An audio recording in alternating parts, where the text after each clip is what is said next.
আসসালামু আলাইকুম guys. Yes, তোমরা ঠিকই শুনছো, বাংলাদেশের থিয়েটারে একটা নতুন অ্যানিমে মুভি আসতে যাচ্ছে এবং সেটা হচ্ছে, তোমরা হয়তো জানো, এর আগের বছরের জুন মাসে বাংলাদেশের থিয়েটারে হাইকিউ দ্য ডাম্পস্টার ব্যাটেল মুভি আসছিল এবং আমার মতে প্রথমবার বাংলাদেশে অ্যানিমে মুভি থিয়েটারে আসা নিয়ে এত উত্তেজনা ছিল, কারণ এর আগে এত ভালো অ্যানিমে মুভি বাংলাদেশের থিয়েটারে হয়তো আনে নাই, আর আনলেও ঠিক মতো মার্কেটিং করে নাই। যে সেম জিনিসটা হচ্ছে এই অ্যানিমে মুভি নিয়েও, যেটা অনেক ডিসঅ্যাপয়েন্টিং। বুঝতেছো না, রাইট? Let me explain. আদেশনার time updated anime review upcoming এপিসোডগুলি দেখতে চাইলে আমার চ্যানেলটা এখনই সাবস্ক্রাইব করে রাখো।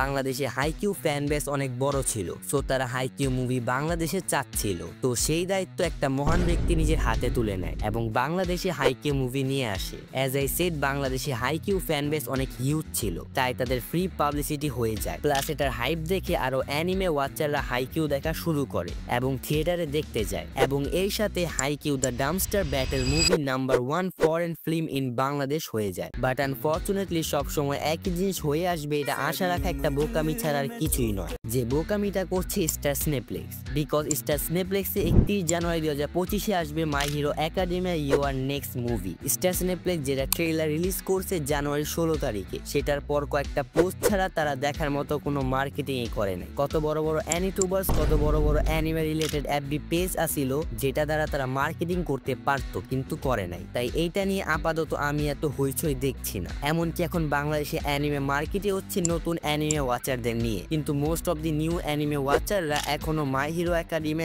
দেখেই নাই। এমনকি আমি 5 বছর ধরে অ্যানিমে দেখি, কিন্তু কিছু পার্সোনাল কারণের জন্য মাই হিরো একাডেমি এখনো দেখে ওঠা হয়নি। বাট আমি এমএচে দেখা অলরেডি শুরু করে দিয়েছি, এবং তোমরা যারা এমএচে দেখোনি তাদের জন্য আমি খুব শীঘ্রই একটা রিভিউ নিয়ে আসবো, সেটার জন্য আমার চ্যানেলটা সাবস্ক্রাইব করে রাখতে পারো। MHA is a great anime and এটার মুভি আইনা ভালো কাজ করছে স্টার সিনেপ্লেক্স, এবং আমি আশা করি ভবিষ্যতে স্টার সিনেপ্লেক্স এমন মুভিগুলো নিয়ে আসবে যেটার ফ্যান বেস বাংলাদেশে হিউজ আছে। তো ভবিষ্যতে কোন মুভিগুলো স্টার সিনেপ্লেক্স আনলে বাংলাদেশে অ্যানিমে গ্রোথের জন্য হেল্প করবে, সেই বিষয়ে আমি আমার নেক্সট ভিডিও বানাবো, এবং সেই ভিডিও যদি মিস না করতে চাও তাহলে আমার চ্যানেলটা সাবস্ক্রাইব করে রাখো এন্ড একটা কমেন্ট করতে পারো আমাকে মোটিভেট করার জন্য। তো আমি আশা করি এই মুভি ফ্লপ খাবে না, কারণ যদি কোনো অ্যানিমে মুভি থিয়েটারে ফ্লপ করে তাহলে সেটা আমাদের জন্যই ক্ষতিকর। তো আজকের জন্য এতটুকুই। আল্লাহ হাফিজ, বিদায়। Don't forget to subscribe.